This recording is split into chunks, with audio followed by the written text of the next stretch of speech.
Pada Januari 1942, Jepang menyerang Tarakan sebagai langkah awal pendudukannya di Indonesia. Setelah menguasai Balikpapan, Pontianak, dan Palembang, mereka akhirnya menduduki Jawa. Pada 8 Maret 1942, Belanda menyerah di Kalijati, menandai awal pendudukan Jepang di Indonesia. Awalnya, Jepang mengaku sebagai saudara tua yang membebaskan Indonesia. Namun, rakyat justru menderita akibat kerja paksa atau romusha, eksploitasi sumber daya, dan kebijakan militeristik yang keras. Nah, setelah melihat bagaimana awal mula Jepang memasuki Indonesia dan dampaknya yang berat bagi rakyat, sekarang kita masuk ke bagian yang lebih menarik, yaitu perlawanan rakyat menghadapi Jepang. Di berbagai daerah, banyak yang pastinya tidak tinggal diam. Mereka bangkit melawan ketidakadilan dengan cara mereka sendiri. Berikut adalah perlawanan rakyat terhadap pendudukan Jepang yang terjadi di berbagai wilayah, baik oleh rakyat sipil maupun anggota militer. Perlawanan oleh rakyat sipil. 1. Rakyat Aceh mengangkat senjata.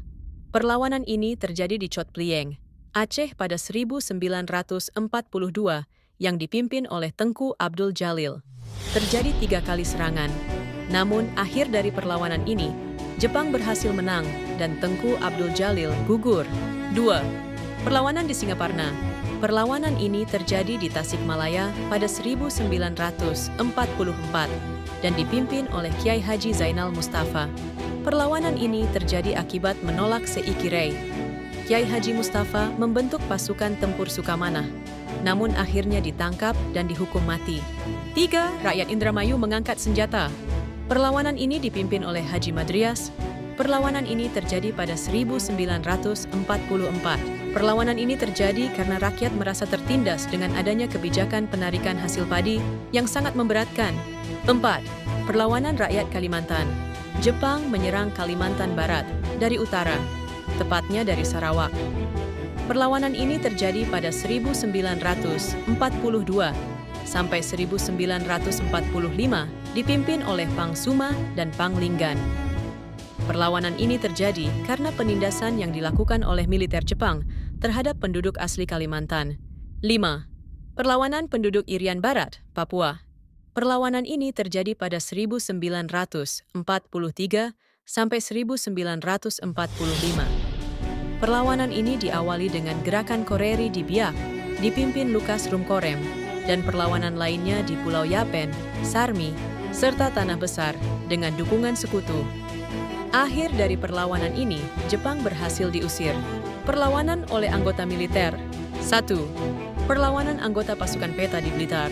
Perlawanan anggota pasukan Peta di Blitar meletus pada tanggal 14 Februari 1945 yang dipimpin oleh Shodanko Supriyadi, Muradi, Suparyono, Sunanto, Sudarmo, dan Halir. Perlawanan ini disebabkan mereka tidak tahan lagi melihat kesengsaraan rakyat karena romusha.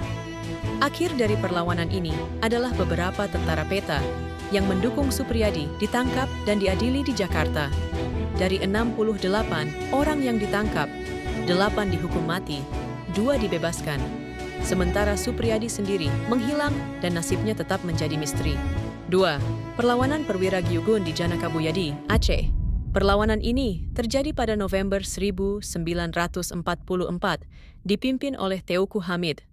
Namun akhirnya, sebagian pasukan menyerah karena ancaman dari Jepang terhadap keluarga mereka. 3. Perlawanan anggota Peta di Gumilir, Cilacap. Perlawanan ini dipimpin oleh Budancho Khusairi. Perlawanan ini diketahui Jepang sebelum terlaksana. Khusairi pun divonis mati, tetapi tidak terlaksana karena Jepang terlanjur menyerah kepada sekutu. Pembentukan BPUPKI. Sebagai strategi politik, Jepang membentuk BPUPKI pada 1 Maret 1945. Tugas BPUPKI adalah memberi bantuan dan dukungan proses kemerdekaan Indonesia. Sedangkan tujuannya untuk mempelajari dan menyelidiki hal yang berhubungan dengan pembentukan negara Indonesia. BPUPKI terdiri dari 1 orang ketua, 2 wakil ketua, 60 orang anggota, dan 6 orang anggota tambahan. Upacara peresmian BPUPKI dilakukan pada 28 Mei 1945 di Gedung Chuo Sangguin, Jalan Pejambon, sekarang Gedung Pancasila. Sidang pertama BPUPKI. Sidang pertama BPUPKI terjadi pada 29 Mei sampai 1 Juni 1945 di Gedung Chuo Sangguin, Jakarta. Dalam sidang BPUPKI ini membahas mengenai dasar negara Indonesia. Beberapa tokoh menyampaikan gagasannya, yaitu Muhammad Yamin, Supomo, dan Insinyur Soekarno. Berikut adalah rumusan dasar negara yang diajukan oleh ketiga tokoh tersebut. 1. Muhammad Yamin, 29 Mei 1945, mengusulkan 5 dasar negara: peri kebangsaan, peri kemanusiaan, peri ketuhanan, peri kerakyatan kesejahteraan rakyat. 2. Soepomo, 31 Mei 1945, mengusulkan dasar negara dengan konsep negara integralistik, persatuan kekeluargaan, keseimbangan lahir, dan batin musyawarah keadilan sosial. 3. Insinyur Soekarno, 1 Juni 1945, mengusulkan rumusan yang kemudian dikenal sebagai Pancasila, kebangsaan Indonesia, internasionalisme, atau peri kemanusiaan mufakat atau demokrasi, kesejahteraan sosial ketuhanan yang berkebudayaan. Usulan milik Insinyur Soekarno inilah yang menjadi cikal bakal Pancasila sebagai dasar negara. Sidang kedua BPUPKI.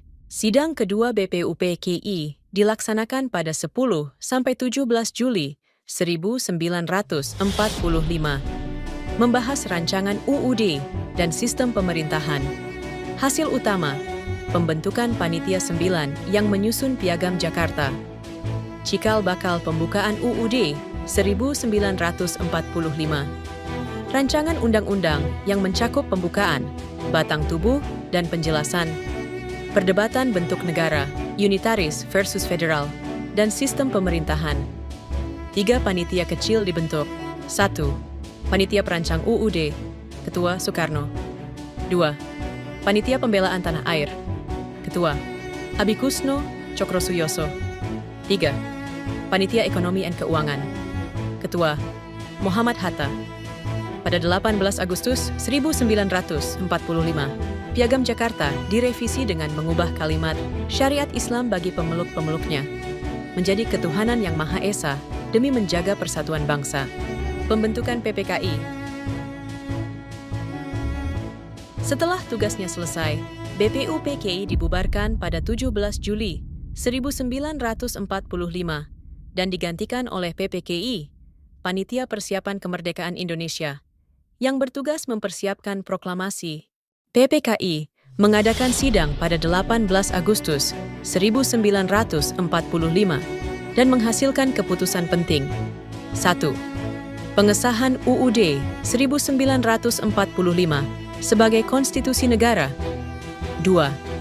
Pemilihan Soekarno sebagai presiden dan Mo. Hatta sebagai wakil presiden. 3.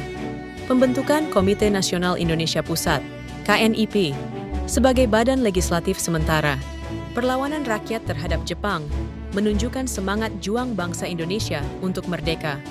Sementara itu, BPUPKI dan PPKI memainkan peran penting dalam merumuskan dasar negara dan membentuk pemerintahan. Semangat perjuangan mereka menjadi pondasi lahirnya Indonesia sebagai negara yang berdaulat.